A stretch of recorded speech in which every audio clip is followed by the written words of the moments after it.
여러분의 아침을 함께합니다.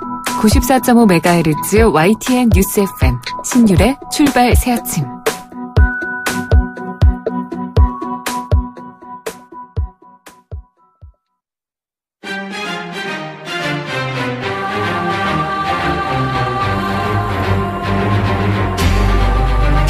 매일 아침을 뉴스로 깨웁니다. 신율의 출발 새아침.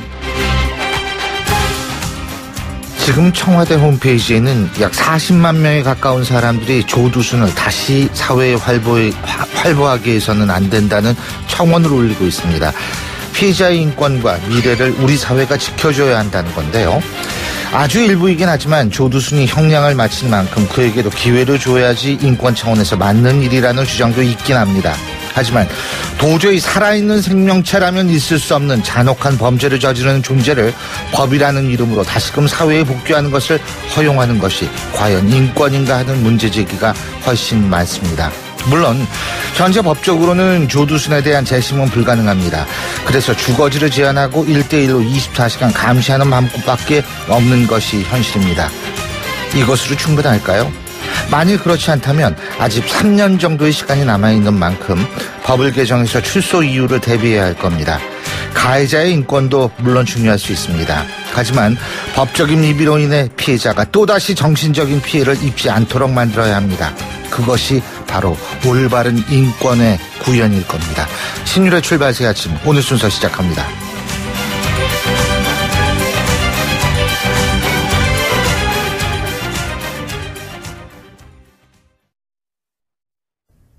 YTN 라디오 신율의 출발 새아침.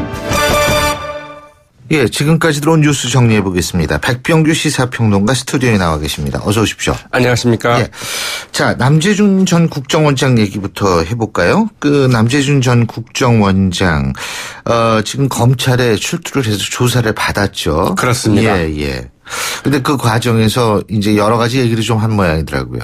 네, 여러 가지 있는데 특히 이제 그 국정원 댓글 선거법 위반 수사와 그 재판이 시작됐을 때 원세훈 전 원장이 그 유죄가 나오면 대한민국이 망한다 이러면서 무조건 무죄를 만들라 이렇게 내부에 지시를 했다고 합니다. 그래서 이른바 이제 이 검찰의 수사를 방해하기 위한 그 태스크포스가 그 긴급 이 조직이 됐고 구성해서 운영이 됐다는 얘기인데요. 이에 따라서 국정원은 그 당시 그 서천호 그 2차장과 그 장호중 전 그 부산지검장 등 이 파견 검사를 포함한 증거인멸 태스크포스 팀을 이제 부랴부랴 꾸렸다는 것인데요. 2013년 이 검찰이 그 원세훈 전 원장을 그 국정원법과 그 선거법 위반 혐의로 기소한 직후에 남 원장은 원세훈 전 원장의 그 선거법 위반 사건이 그 유죄가 나오면 대한민국이 망한다. 또 이 국정원이 앞으로 그 제대로 활동을 할 수 없게 된다. 이러면서 무조건 무죄를 만들라고 이제 지시를 했다고 합니다. 그렇군요. 자, 어쨌든 남재준 전 국정원장뿐만 아니라 다른 전직 국정원장들도 이제 검찰에 조사를 받게 되겠죠. 예, 그 결과를 저희가 지켜봐야 될 것 같고요. 자, 지금 인도네시아를 방문 중인 문재인 대통령 양국 정상회담에서 두 나라의 공동 비전 성명을 채택했죠. 어제 밤에. 이게 이제 한국과 아세안 공동 번영과 평화를 위한 그 공동 비전 성명. 이렇게 되어 있는데요. 우리나라가 그 동남아 국가를 상대로 그 가치와 비전을 공유하는 이 전방위적인 그 협력을 추구한다는 개념의 그 공동 비전을 채택한 것은 이번이 이제 그 처음입니다. 두 나라는 이 공동 비전 성명에서 이 특별한 전략적 동반자 관계로 양국 관계를 격상하는 데 이제 합의했다고 밝혔고요. 이 전략적 협력, 실질 협력, 인적 교류, 지역 글로벌 협력을 강화하는 데 이제 합의를 했습니다. 인도네시아는 그 아세안 전체 국내 총생산과 인구 면적 이런 부분에서 거의 한 40% 정도를 차지하고 있다고 하죠.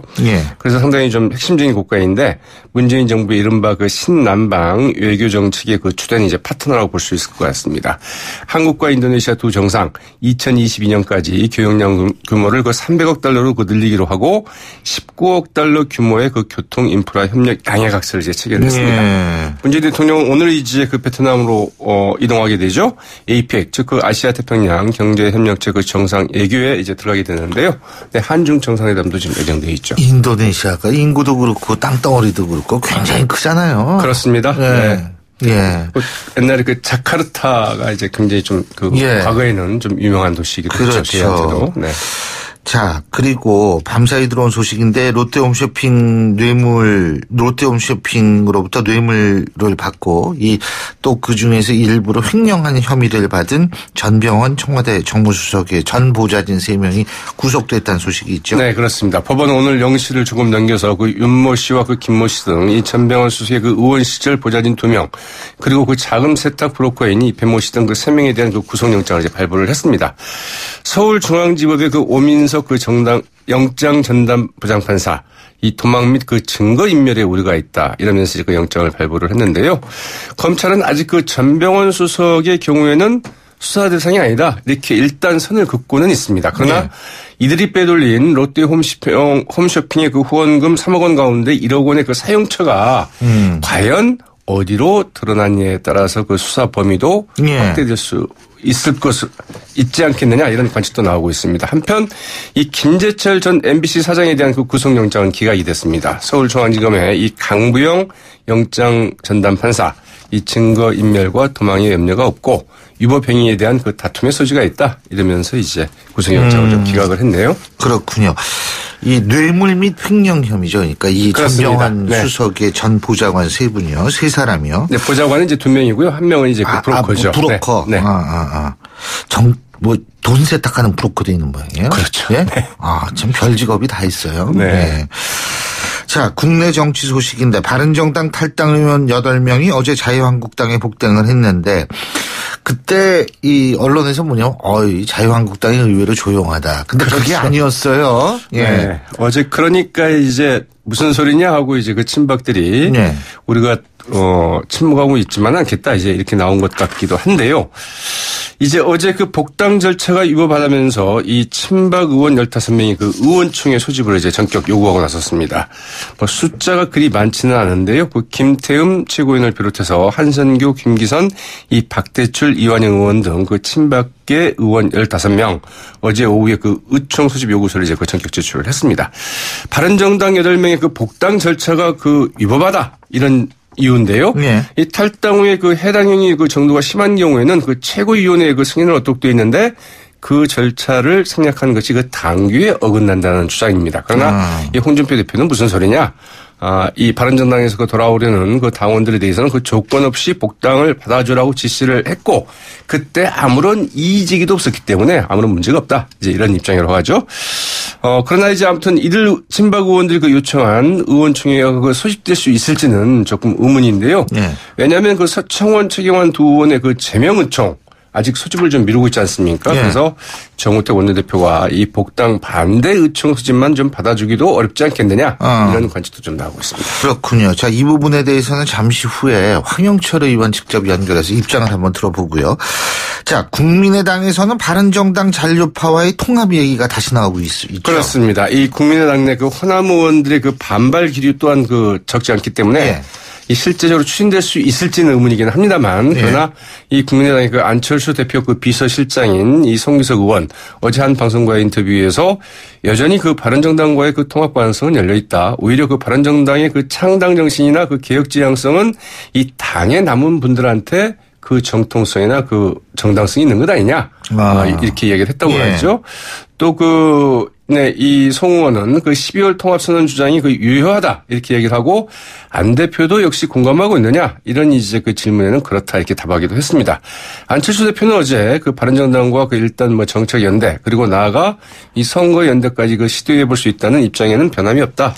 이러면서 이제 정리된 입장을 이제 되풀이했는데요. 상당히 좀 조심스러운 반응이라고 봐야 되겠죠. 근데 바른정당 쪽은 지금 굉장히 적극적인 것 같더라고요. 오히려 좀 바뀌었죠. 예. 네. 바른정당의 그 하태경 최고위원, 그 두 당 의원들의 그 국민통합포럼 조찬 모임에서 이 국민의당과 그 정책공조와 그 선거연대는 이미 하기로 했고 실행만 하면 되는 사안이고 이 통합의 가능성까지 열어둔다는 것이다. 이렇게 얘기했고요.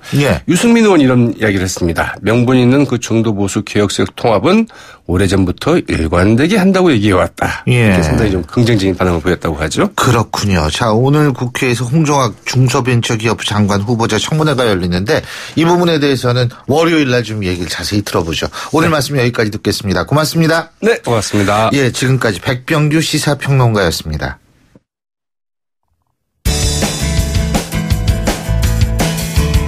여러분은 지금 FM 94.5MHz로 방송되고 있는 신율의 출발 새 아침을 듣고 계십니다. 의견 주실 분은 짧은 문자 50원, 긴 문자 100원의 이용료가 드는 휴대전화 문자 메시지 우물정 0945번으로 의견 남기실 수 있습니다.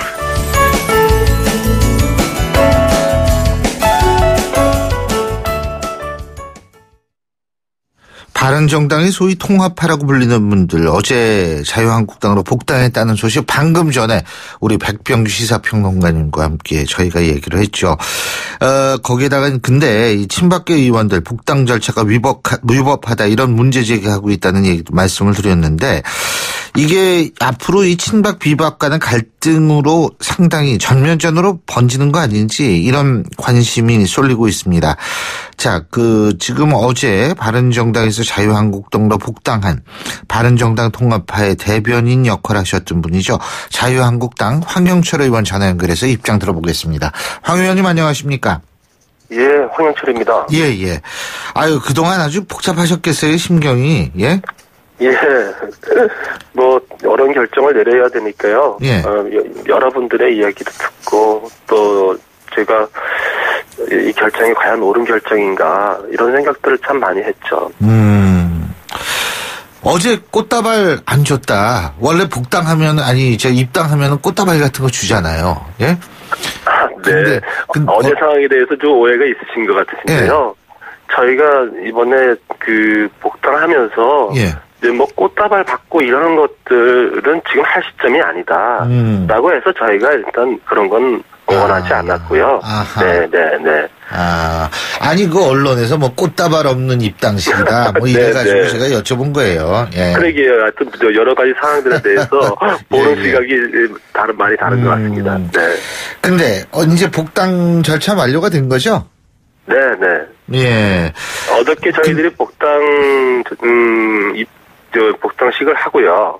그리고 가서 오후에 의원총회가 있었는데 당에서 공식적으로 의원총회에 참석해달라는 문자도 보내왔고요.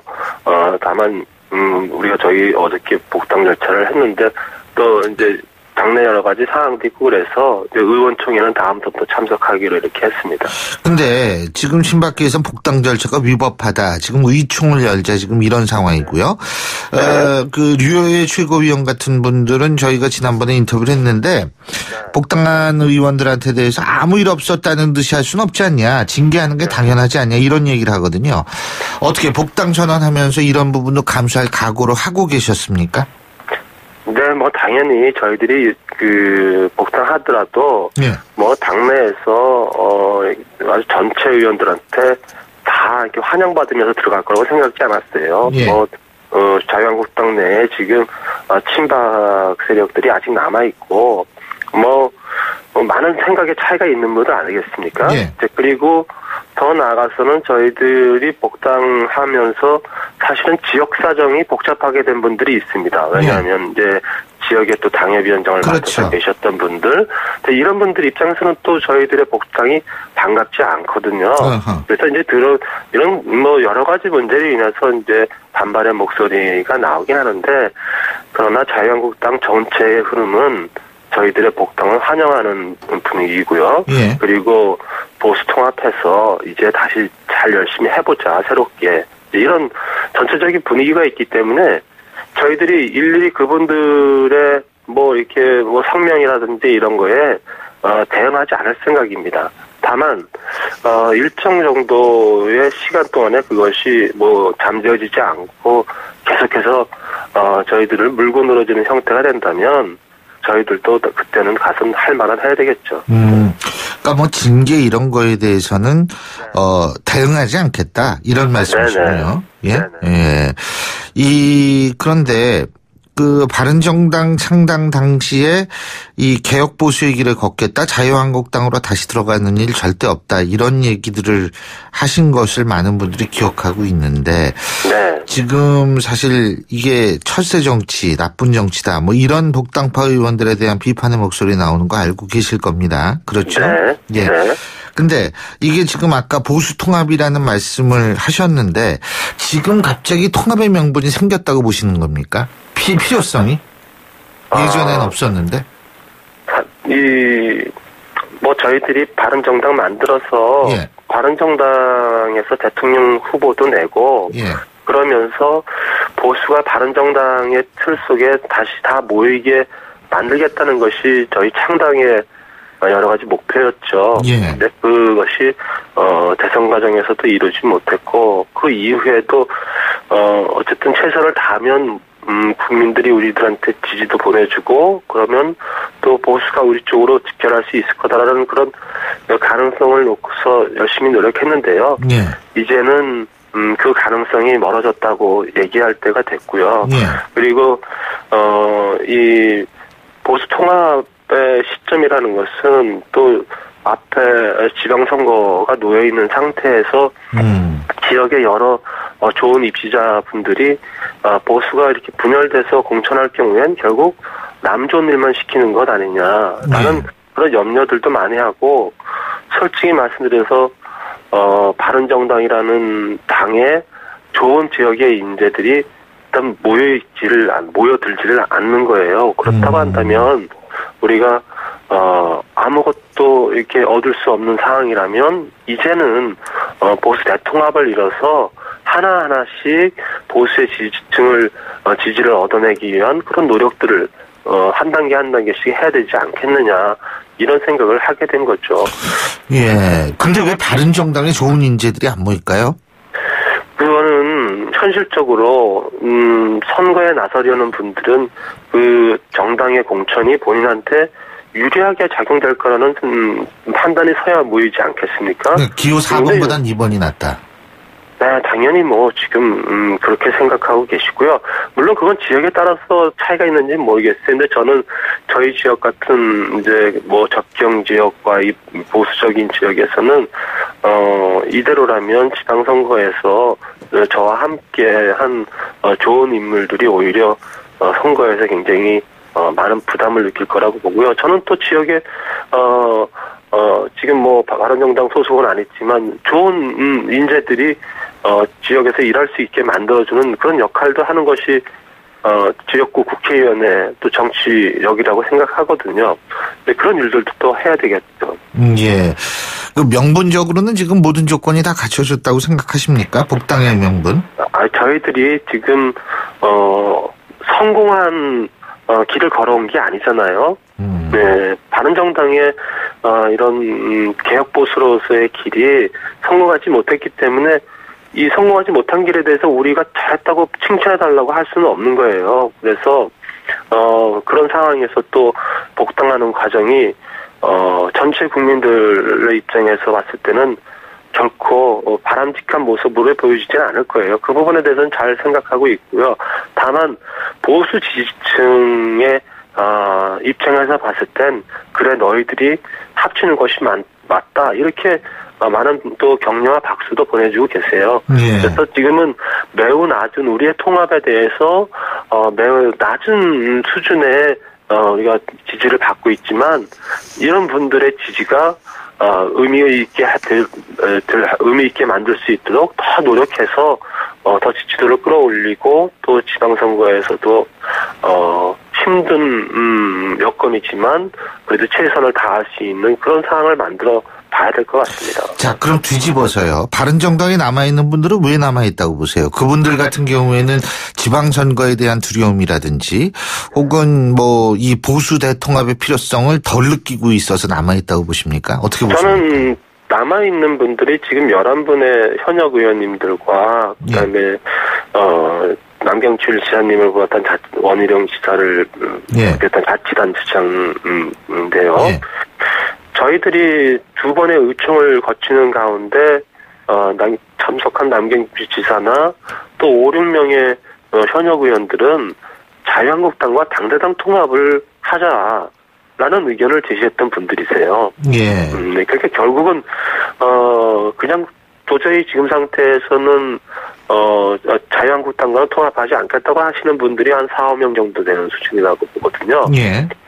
그러면 그거는 전체적으로 바른정당의 대다수의 의사는 자유한국당과의 통합을 원했다고 봤는데 그것이 이제 이루어지지 않으신 상태니까 남아있다고 보고 있고요. 가지 지역구의 여건상 본인의 정치적인 상황들 이런 것들이 아마도 복합적으로 작용된 거라고 봐야 되겠죠. 그러면은 그 5분이라고 아까 말씀하셨잖아요. 바른정당에서 네네. 당대당 통합을 주장했을 때 이분들의 추가 탈당 가능성이 있다고 보시는 거예요? 저는 지금 바른정당이 현재 상태로 그냥 가게 되는 경우라면은 탈당하지 않을 수도 있다고 봐요. 현재 그런데, 상태로 간다는 예. 게 어떤 의미죠? 그냥 바른정당 지금 남아있는 상태로만. 그런데 네. 이제 뭐 지금 자유한국당과의 통합이 아닌 또 다른 세력과의 통합을 이루는 과정에서는 또 분화될 거라고 보거든요. 국민의당하고 통합한다면? 네, 뭐 그런 분화의 과정 속에서라면은 그분들이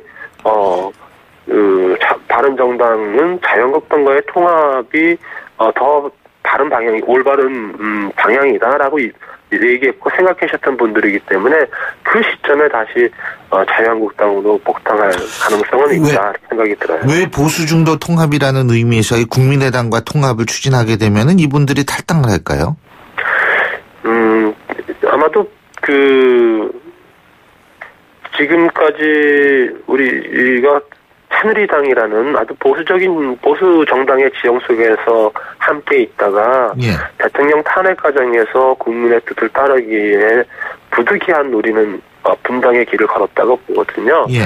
그래서 다른 타 세력과의 통합이라면 그분들은 자유한국당과의 통합을 통한 보수 통합의 방향이라고 생각할 거라고 간단히 얘기한다면 국민의당은 네. 보수가 아니다 이 말씀이신 것 같은데요.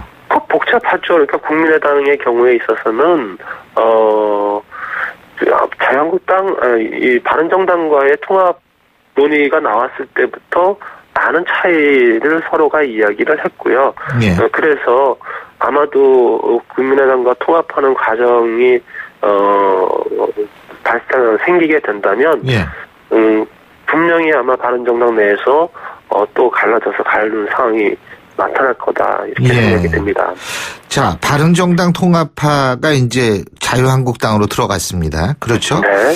그렇다면은 혁신 작업을 뭐 해야 될 거 아닙니까? 그렇죠? 네. 어떻게 그 당내에선 근데 그런 힘이 있다고 보세요? 지금 복당을 하셨는데? 저희가 그런 생각을 해요. 그러니까 이 복당하는 과정이나 복당하자마자 저희가 과감하게 추진하기는 지형상 쉽지 않다는 생각을 해요. 그러나 우리가 반드시 해야 될 일이라는 마음에는 변함이 없습니다.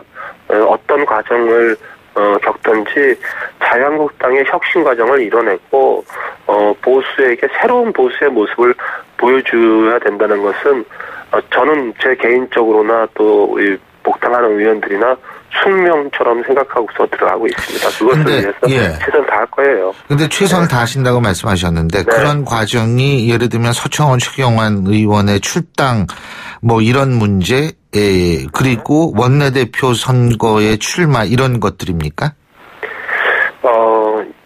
지금 저희가 복당 과정에서도 많은 분들이 서청원 최경환 의원님에 대한 문제를 말씀하셨는데요. 하여튼 구체적으로 거명하지 않더라도 자유한국당의 쇄신 과정은 박근혜 정권과의 분명한 반성이 있어야 되는 거거든요. 그러니까 그런 과정에서 많은 또 해야 될 일들이 있다고 보고 있고요. 그리고 또 이 자유한국당의 새로운 보수로서의 변화를 보여주기 위한 또 새로운 인물들의 영입이라든지 이런 부분들도 있어야 된다고 보고 있어요. 그런 여러 가지 과업들을 수행해내야죠. 지금 원내대표 선거에 나가실 거예요? 그 복당하신 분들 중에? 그건 제가 지금 말씀드릴 수 있는 건 아니에요. 아닌데, 뭐 지금 여러 가지 세대결 구조로 이렇게 보고서 많은 말씀들을 하시는데, 다음 차기의 원내대표가 자유한국당의 뭐 쇄신 또 변화를 이끌어내야 할 만한 그런 인물이 됐으면 좋겠다는 생각입니다. 예, 알겠습니다. 오늘 말씀 여기까지 듣겠습니다. 고맙습니다. 네. 지금까지 자유한국당의 황영철 의원이었고요. 신율의 출발 새 아침 1부 순서 여기서 줄입니다. 잠시 뒤 2부에서 뵙겠습니다. 소통의 아침을 여는 공정한 목소리. 신율의 출발 새아침. 신율의 출발 새아침 2부 순서 먼저 광고부터 듣겠습니다. YTN 라디오 신율의 출발 새아침. 예, 어제 트럼프 대통령 시진핑 국가주석을 만났죠. 이 문재인 대통령은 중국 시진핑 주석과의 한중 정상회담을 또 기다리고 있는데요.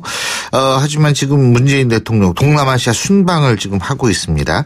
이 한국과 중국 사드 문제로 인한 갈등이 있었는데 이 관계 개선에 합의하고 양국 정상이 처음 만나는 자리라는 그런 점에서 지금 문재인 대통령과 시 주석 상당히 이 만남을 주목할 수밖에 없습니다. 더군다나 그 트럼프 미국 대통령과의 정상회담을 가진 이후에 만난다는 의미도 있을 텐데요. 자, 관련해서 한국외국어대학 국제지역대학원 중국학과의 강준영 교수 연결해서 얘기 직접 들어보겠습니다. 강 교수님 안녕하세요.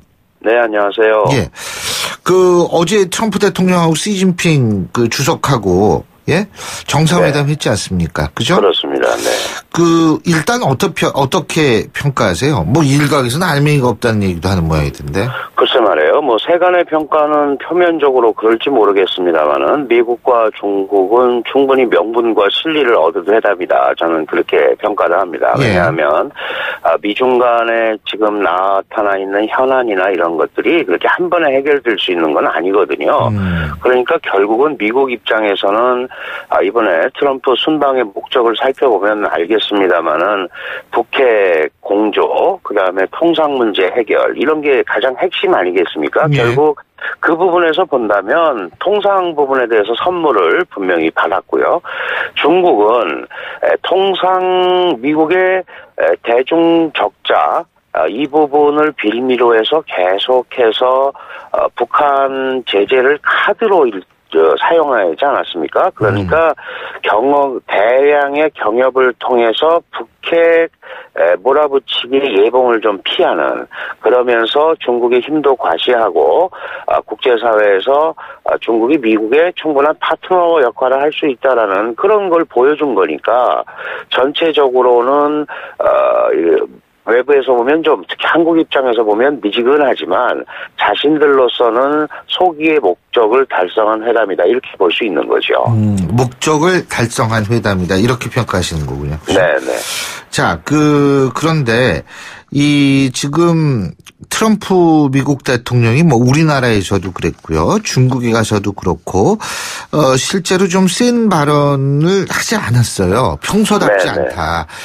사실 우리나라 국회에서 연설한 직후에 우리나라 국회의원들도, 트럼프 대통령 다시 보게 됐다, 이런 평가가 많다고 하거든요. 맞습니다. 네네. 자, 이런 이유는 뭐라고 보세요? 이게 결국 중국이, 예를 들면 우리가 무기 사주고 중국이 또 280조 원에 달하는 무역 협정, 이런 것들을 제공했기 때문일까요? 어떻게 보십니까? 그런 부분도 분명히 있겠습니다만은 네. 일본에서부터 한국 이렇게 오면서 쭉 북한을 자극하지 않았고요. 네. 북한을 지나치게 자극을 하고 이렇다면은 중국과 이 소위 북핵 문제를 다루는 데 있어서 좋지 않다라는 전략적 판단을 한 것 같습니다. 트럼프 네. 쪽에서.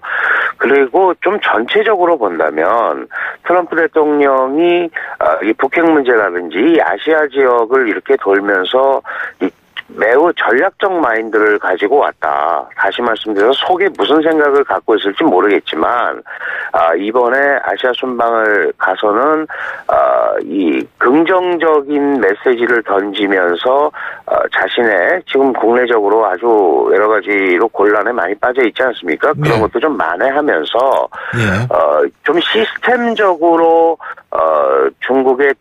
미국의 대외 정책을 움직이는 그런 모습을 보여준 거다. 그렇게 저는 판단을 하고 싶거든요. 그러니까 트럼프 대통령이 개인적인 돌출 발언이나 트윗 트위터 뭐 이런 걸 통해서 자극성 발언을 많이 던지고 그런 언사를 하지만 실질적으로 미국의 외교는 매우 체계적인 상황에서 움직이는 그런 틀을 이번에 이 소위 전략적으로 아시아 순방에서 보여주지 않았나 그렇게 보는 거고요. 중국은 거기에 화답을 한 거라고 저는 생각을 합니다. 특별히 그 북핵 문제에 대해서 좀 강력하게 제재하고 뭐 무역도 좀 끊고 원유 공급도 끊어라 이렇게 계속 주장을 해왔단 말이죠. 그런데 그거는 지금 중국으로서는 할 수 없는 상황이거든요. 자신의 전략적 계산에 의해서는 그런 의미에서 이런 그 대량의 경협, 통상 선물을 줌으로써 그런 걸 피해가는 그런 묘수를 발휘한 거 아닌가 이렇게 볼 수도 있을 것 같습니다. 그럼 교수님 지금 이제 미국은 원래 그 시스템적으로 돌아간다 이런 말씀하셨는데, 네네. 그러면은 그 미국의 군사 옵션이라든지 강경한 대북 입장은 사실상 그대로 있다라고 봐야 되는 건가요? 저는 있다고 생각을 합니다. 예. 기본적으로 이번에 공동성명이나 이런데 나왔습니다만은 북한의 핵보유국주의 절대 인정하지 않겠다.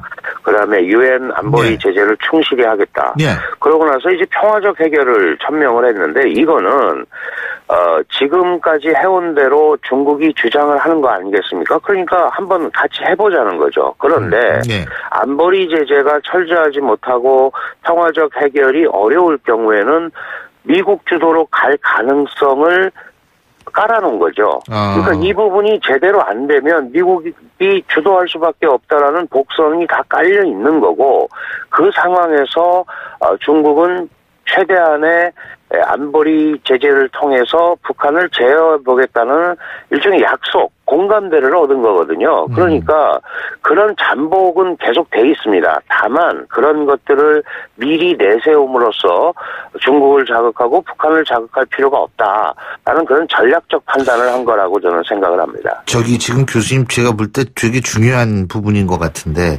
지금 미국 주도로 갈 가능성을 깔았다. 중국은 안보리 제재를 통해서 노력을 해보겠다. 이 말씀 두 가지 하셨는데 그렇다면 미국이 이번에 시진핑 중국 국가주석이나 중국 측에 만일 당신네들이 노력을 일단 해보는데 안 되면 우리가 하는 대로 당신들은 가만히 있어라. 이런 얘기가 오갔을 가능성을 배제할 수 없는 건가요? 저는 내부적으로 그런 의견 교환은 있었을 거라고 생각을 합니다. 왜냐하면 지금 중국이 제일 두려워하는 거는 이 북핵 문제 해결이 미국 주도로 흘러가는 거거든요. 왜냐하면 거기에는 말씀하신 대로 군사 옵션이 들어있는 것처럼 계속 얘기를 하기 때문에 그렇습니다. 결국은 그런 걸 막으려면 중국이 적극적으로 대북 제재를 하는데 중국의 입장에서는 왜 중국 혼자한테만 이 짐을 떠맡기냐는 것이죠. 그러니까 미국과 공조해서 같이 열심히 하겠다는 겁니다. 그래서 이번에 틸러슨 국무장관도 그 얘기 하지 않았습니까? 미중 양국 정상이 대북 제재의 효과에 대해서 공감하고 있다는 얘기를 했단 말이죠. 그런 게 굉장히 중요한 메시지라고 생각을 합니다. 결국은 대북 문제에 있어서 어느 일방의 주도로 가는 것을 막기 위한 1차 협력 이런 부분에 대해서 표면적으로 공동성명을 통해서 발표했고 그런 게 잘 안 될 경우에는 향후에 서로 또 뭐 갈등을 할 수도 있고 협력을 할 수도 있겠습니다만은 그다음 스텝을 나가기 위한 첫 번째 단추를 이번에 깬 거다. 저는 그렇게 판단을 하고 싶습니다. 혹시 말해요. 예를 들면은 지금 중국이 제일 두려워하는 건 완충지대로서의 북한이 혹시 그러다가 이게 완충지대가 없어지는 거 아니냐 이런 걱정을 할 수 있는 거 아니겠습니까? 그렇습니다. 미국이 그래서 중국한테 그 이후의 사태에 대해서는 뭐 중국 주도로 하는 것을 인정한다 뭐 이런 얘기는 오갔을 가능성이 없나요? 그거는 조금 시기상조라고 판단이 됩니다. 그게 이제 우리가 소위 계속 얘기하고 있는 뭐 빅딜론 뭐 이런 건데 실제로 아직 거기까지 가기에는 좀 멀죠. 그 상황은 여러 가지로 판단을 좀 해봐야 될 것 같은데요. 기본적으로 이전의 중국 지도자들은 북한의 지도자와 북핵과 북한이 다 일체였습니다. 그런데 시진핑 지도부, 후진타오 지도부 때부터 그런 게 있었습니다만은 북한 핵 문제와 북한이라는 국가는 별개 문제라는 거죠. 예. 북핵은 싫지만 북한은 존재해야 되는 거다. 그런데 지금 한 가지 변수가 더 생겼습니다. 강력하게 자신들의 통제에서 벗어나고 말도 잘 듣지도 않는 김정은이라는 지도자가 또 변수가 생긴 거거든요. 그러니까 이 부분은 일단 미국과 같이 자신들은 유엔 안보리 제재 틀에서 최대한의 노력과 이거를 할 테니까 기본적으로 같이 협력을 해서 좀 보자라는 거고, 만약에 이게 잘 안 이루어지면 그 다음 스텝을 가야 되지 않겠습니까? 그런 준비는 하고 있겠지만 그거에 대해서 구체적으로 얘기하지는 않았을 것 같습니다. 그러나 오는 충분히 뛰었을 가능성이 있다라고 보죠. 자, 끝으로 한중 정상회담 예정돼 있는데 어떻게 한중 관계는 좀 매끄러워질까요? 어떻게 보십니까? 간단하게. 네, 일단은 지난 10월 31일에 합의문을 발표했고, 그거는 큰 틀에서는 이제 적어도 군사 안보적인 문제를 가지고 다른 분야로 확대시키지 말자라는 합의를 한 거거든요. 그러니까 사드 문제는 중국이 계속 견제할 겁니다. 반대를. 그럼에도 불구하고 그 문제와 다른 문제를 결부시키지 않을 거라고 한 거라면 향후에는 그런 부분들, 그러니까 경제, 사회, 문화 교류 부분은 어느 정도 정상 궤도를 찾을 수 있다 이렇게 보고요. 그런 방법을 계속 강구해 나가야 될 것 같습니다. 알겠습니다. 교수님 오늘 말씀 잘 들었습니다. 고맙습니다. 네, 감사합니다. 예, 지금까지 한국외국어대학교 국제지역대학원 중국학과의 강준영 교수였습니다.